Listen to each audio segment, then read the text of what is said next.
Zechariah chapter 14. Behold, the day of the Lord cometh, and thy spoil shall be divided in the midst of thee.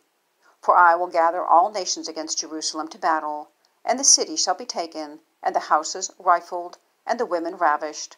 And half of the city shall go forth into captivity, and the residue of the people shall not be cut off from the city.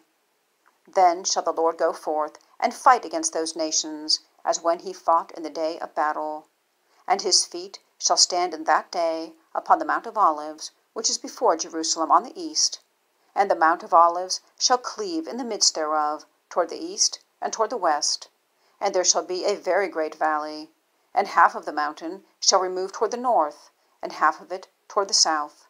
And ye shall flee to the valley of the mountains, for the valley of the mountains shall reach unto Azal. Yea, ye shall flee, like as ye fled from before the earthquake in the days of Uzziah, king of Judah. And the Lord my God shall come, and all the saints with thee. And it shall come to pass in that day, that the light shall not be clear nor dark, but it shall be one day which shall be known to the Lord, not day nor night. But it shall come to pass that at evening time it shall be light. And it shall be in that day that living waters shall go out from Jerusalem, half of them toward the former sea, and half of them toward the hinder sea. In summer and in winter shall it be.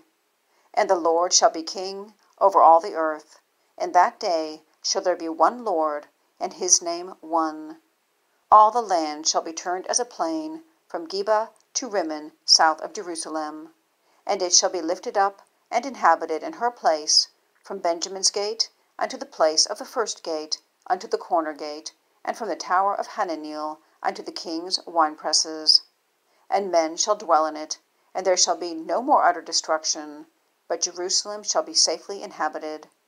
And this shall be the plague wherewith the Lord shall smite all the people that have fought against Jerusalem.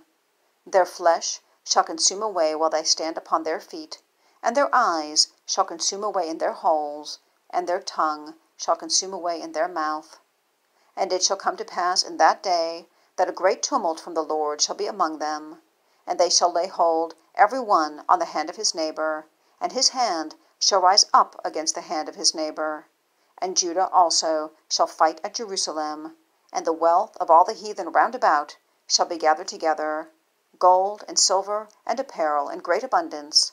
And so shall be the plague of the horse, of the mule, of the camel, and of the ass, and of all the beasts that shall be in these tents, as this plague.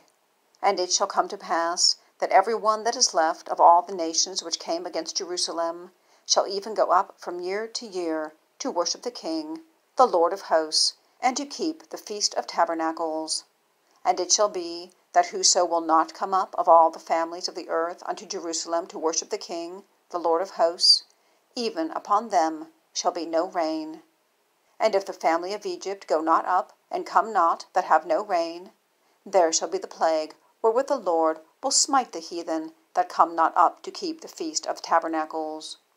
This shall be the punishment of Egypt, and the punishment of all nations that come not up to keep the Feast of Tabernacles. In that day shall there be upon the bells of the horses holiness unto the Lord, and the pots in the Lord's house shall be like the bowls before the altar. Yea, every pot in Jerusalem and in Judah shall be holiness unto the Lord of hosts. And all they that sacrifice shall come and take of them, and see therein. And in that day there shall be no more the Canaanite in the house of the Lord of hosts.